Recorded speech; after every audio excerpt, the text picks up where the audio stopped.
사상 최초로 중동에서 열리는 카타르 월드컵 개막식에서 BTS 정국이 무대에 등장하자 알베이트 스타디움은 함성으로 뒤덮었습니다. 참가국 국기가 줄지어 걸린 도시의 시민과 관광객들은 월드컵 개막식 분위기를 만끽하고 있는데요. 이렇게 축제 분위기가 한창인 가운데 만약 한 관광객이 공공장소에서 레깅스를 입고 맥주를 마시며 기도 시간에 기도하는 사람들을 뚫어지게 응시하거나 사진 찍는다면 어떻게 될까요? 이로 인해 막대한 벌금을 물을 수도 있고 경찰에 연행될 수도 있습니다. 이러한 행동은 다른 나라에선 문제가 없지만 이슬람 율법이 엄격한 나라인 만큼 카타르는 이슬람 율법 샤리아법을 국가 법령으로 지정하고 있기 때문에 이런 이유로 월드컵 기간에 유례없는 규정을 내놨던 것입니다. 물론 관광을 목적으로 온 외국인에게도 똑같이 적용됩니다. 그런데 이러한 율법을 어기고 벌금형에 처한 나라가 있습니다. 지난 20일 카타르 월드컵 개막식 날 중국의 30대 여성이 레깅스 차림으로 길거리에서 응원을 하다 현지 주민들에게 문매를 맞았습니다.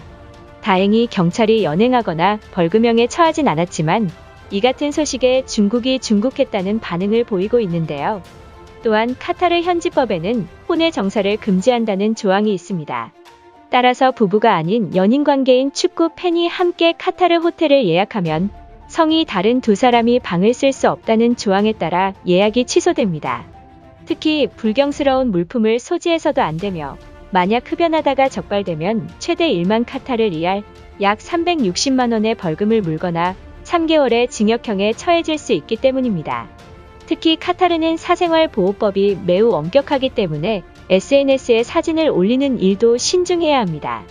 또한 이번 월드컵 기간에 유례없는 복장 규정을 카타르가 내놓았는데 남성은 최소 무릎 아래까지 가리는 바지를 착용해야 하며 여성의 복장 규정은 더욱 간단합니다. 여성은 수영장과 해변 주변을 제외한 모든 곳에서 항상 몸을 가려야 하고 외국인 관광객도 바지나 긴 치마를 입는 것을 강력히 권고하고 있습니다. 그 중에서도 축구 팬들이 가장 가혹하다고 느끼는 규정에는 공공장소에서 술을 마실 수 없다는 것인데요.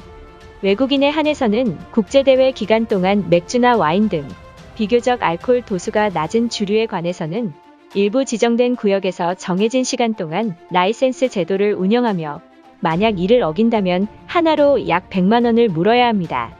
다만 이번 월드컵 기간 중 경기장 외부에는 경기 시작 3시간 전부터 경기 종료 1시간 후까지만 공식 후원사인 버드와이저의 맥주만을 마실 수 있다는 사실입니다. 결국 에콰도르 팬들이 현장 직관 응원 중 맥주 관전을 열망하는 구호를 외치며 화제가 되었습니다. 카타르는 월드컵을 앞두고 3년 전 주류세를 100% 인상했습니다. 건강에 해로운 재화에 대해 제약세를 설정했고 술을 마시려면 제약세를 함께 내게 된 것인데요. 문제는 돼지고기에 있는데 카타르는 주류뿐만 아니라 돼지고기 섭취를 철저하게 금지하는 국가입니다. 그렇다 보니 현재 카타르 월드컵은 다방면에서 외신들과 전 세계 사람들에게 관심이 집중되고 있습니다. 특히 돼지고기는 전 세계 모든 이들에게 훌륭한 단백질 공급원입니다. 따라서 카타르 월드컵에 출전하는 대표팀 선수들이 돼지고기를 먹을 수 없게 되면서 각국의 대표단들은 상당한 어려움을 겪고 있다고 하는데요. 카타르는 돼지고기에 대해서는 단호한 입장입니다. 최근 한국팀의 식단표가 언론에 공개되면서 많은 외국인들의 관심을 한몸에 받고 있다고 합니다. 한국 대표팀은 다른 육류를 활용한 한식 밥상으로 부족한 에너지를 충전할 것이라며 대한축구협회가 선수들을 위한 식단표를 공개했습니다. 대표팀의 식단을 보면 육류로는 닭고기와 소고기가 선수들의 밥상에 오르며 저녁엔 소고기가 빠지지 않고 등장하는 점이 눈에 띄고 있습니다. 과거 남아공 월드컵을 시작으로 한국 대표팀의 식단을 책임지고 있는 김영채 조리장과 신동일 조리사와 더불어 얼마 전 도쿄 올림픽에서 선수들의 도시락을 직접 제공해 극찬을 받았던 조리원들도 동행했습니다. 특히 두 사람은 16강에 진출했던 2010 남아공 월드컵부터 4회 연속으로 합을 맞추고 있어서 선수들의 까다로운 입맛을 사로잡고 있다고 하는데요. 또한 중요한 경기를 앞둔 만큼 식중독 예방도 중요한데 여름 낮 평균 기온은 40도에서 50도에 육박하며 겨울에도 바다와 가까워 습도가 높아 체감 온도는 상상을 초월하고 있기 때문입니다. 이러한 기후 때문에 위생과 식자재 관리를 신경 써야 하지만 일본의 경우 대부분 소고기보단 돼지고기를 선호합니다.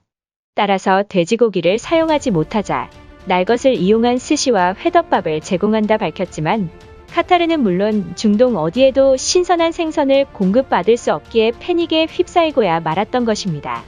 이러한 가운데 한식을 즐겨 먹는 외국인 선수들도 화제가 되고 있는데요. 특히 조별리그 지조의 출전국인 카메룬 소속의 파티앙 옹골로가 그 주인공입니다. 카메룬 코치 파티앙 옹골로는 일주일에 2번씩 김치를 먹고 있는데요. 그는 20년간 해외를 머물며 자신의 몸에 맞는 식단을 찾기 어려웠지만 드디어 내 입맛에 맞는 음식을 찾아냈다고 말했습니다. 이것은 다름 아닌 김치라고 하는데요.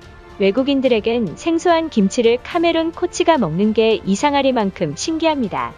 특히 김치의 매운맛과 양념에 매료되었다라며 아침 식사를 할 때 김치를 자주 먹는다고 밝혔습니다. 대한축구협회도 선수들이 좋아하는 김치를 제공하기 위해 약 200kg의 김치를 받아 카타르 현지에 보냈다는 소식이 전해졌는데요. 그런데 이러한 소식에 중국이 분노가 극에 달하고 있습니다. 지난 11일 중국 관영 매체들은 월드컵 시작 전 한국 선수들보다 김치가 먼저 카타르에 도착했다는 기사를 쏟아냈는데 김치로 표기하지 않고 파오차이로 표기하며 또다시 자신들의 음식을 한국이 훔쳐갔다는 말을 내뱉었습니다. 중국 누리꾼들은 한국은 중국 문화를 모방하고 조작해 자신들의 문화라고 노략질하는 심각한 수준의 국가라는 등 반응을 내놨고 한국인이 계속해서 김치를 자신들의 것이라 주장해봐야 그들이 먹는 김치의 90% 이상이 중국에서 수출한 중국산이라고 주장하기도 했던 것입니다. 일각에선 중국이 월드컵에 떨어져서 괜한 화풀이를 한다는 반응을 보였는데 문제는 중국 때문에 카타르가 매우 심각하다는 사실입니다. 월드컵 개막식이 시작된 뒤 각종 만행으로 현지 주민들과 많은 외국인들로 하여금 눈살을 찌푸리게 만들고 있던 것입니다. 특히 개막식 거리에서 레깅스를 입고 자신의 SNS에 올렸던 중국인이 현지에서 논란이 됐고 맨발의 슬리퍼 차림으로 돌아다닌 40대 중국인 남성도 현지에서 경고 조치를 받았습니다. 일각에선 남의 나라에 가서도 민폐를 끼치는 민폐국이라며 비난이 쇄도했는데요. 그도 그럴 것이 로마에 가면 로마법을 따라야 하듯이 이슬람 국가인 카타르는 이슬람 율법 샤리아법을 국가 법령으로 지정하고 있음에도 이를 무시하고 중국스럽게 행동하는 것은 옳은 방법이 아니죠. 현재 카타르 월드컵에서까지 민폐를 끼치는 사람들은 그에 맞는 벌을 받길 바라며 카타르 월드컵에서 울려 퍼진 한류를 보고 우리 선수들도 좋은 경기를 펼치길 응원합니다.